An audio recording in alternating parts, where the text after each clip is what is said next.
Once all of the regions of Teyvat have been added to Genshin Impact, there'll be a total of 7 that we can travel to in that world, and the last one that we'll visit is Snezhnaya, the land of ice and snow.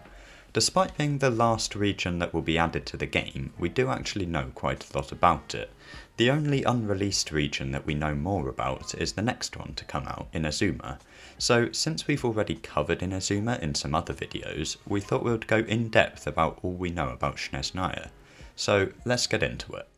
Snezhnaya is the region of Cryo, and it's ruled over by the Tsuritsa, the Cryo Archon. We don't yet know the true name of the Cryo Archon, since everyone from Snezhnaya calls her the Tsuritsa. Unlike the other Archons, she is an antagonist, and while other gods like Baal do play the antagonist slightly, Tsuritsa is truly evil. She's declared war on the other Archons, and is attempting, and so far succeeding, in stealing all of the other Archons' Gnosis, treasures that allow them to resonate with the divine powers of Celestia. It's unknown why she's declared war on the Archons, but we can assume that the reason she wants to take all of the Gnosis is to get more powerful. However, she could be planning to make some of her loyal subjects into Archons by granting them a Gnosis. Despite her aggressive nature, we hear from Child that she used to be very gentle, but she had to harden herself. These two qualities can be seen in the way she takes Barbatos and Zhongli's Gnosis. Barbatos and the Cryo Archon had a falling out many years ago, and thus she attacks Venti with full force in order to take his Gnosis.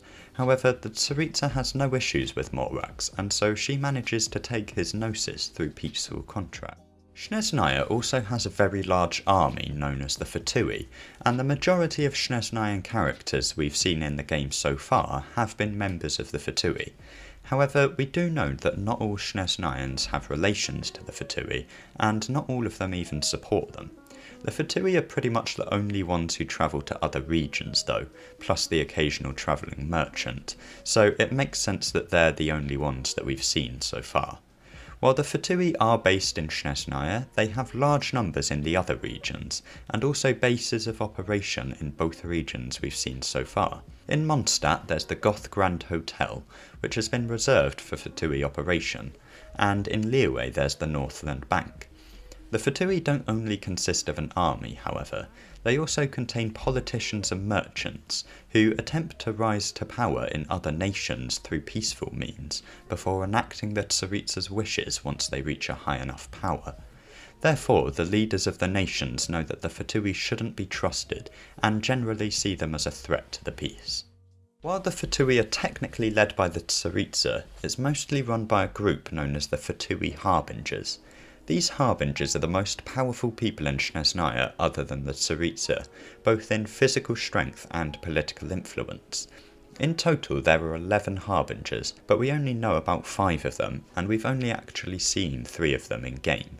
Only one of them is a playable character, which is Tartaglia, but we may see the rest become playable at some point. However, Tartaglia is by far the most mild Harbinger we've seen so far, and so perhaps we won't be able to play as the others. While both Tartaglia and Signora can be quite calm and reserved at times, we know that not all of the Harbingers are so peaceful.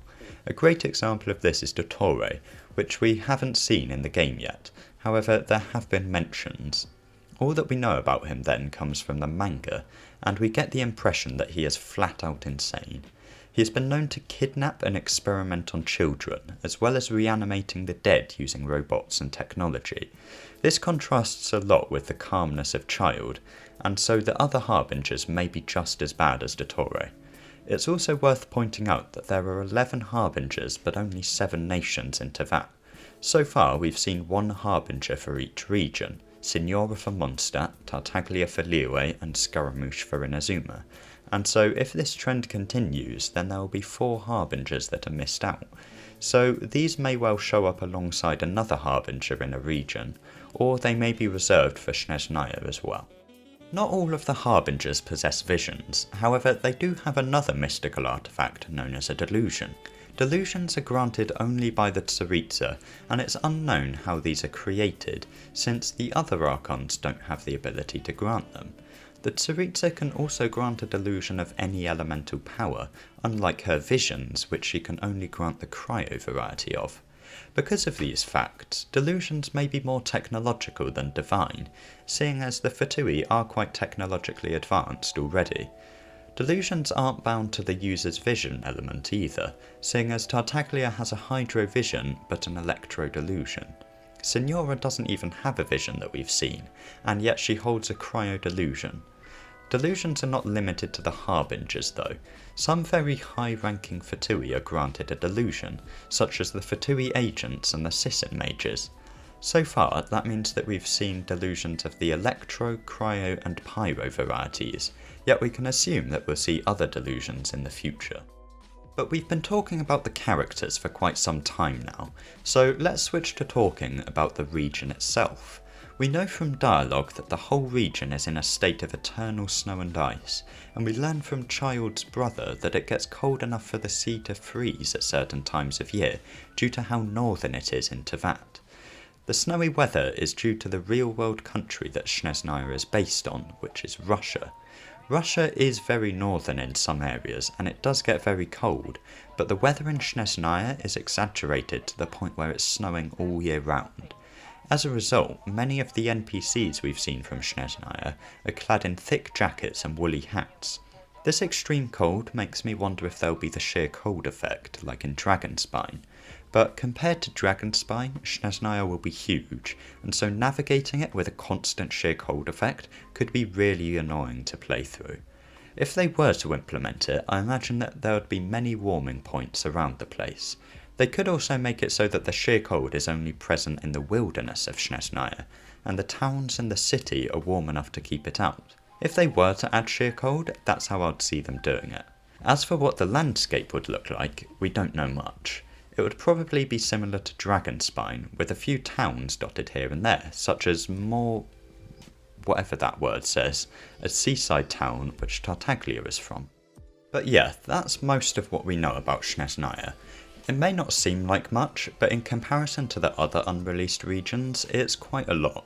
We may make another video at some point specifically about the Harbingers and their delusions, in which we'll go into much more depth about those two topics. So if you'd be interested in seeing that, make sure to like the video so that we know. And while you're there, why not subscribe and check out some of our other videos? But that's about all for this video, so have a good one.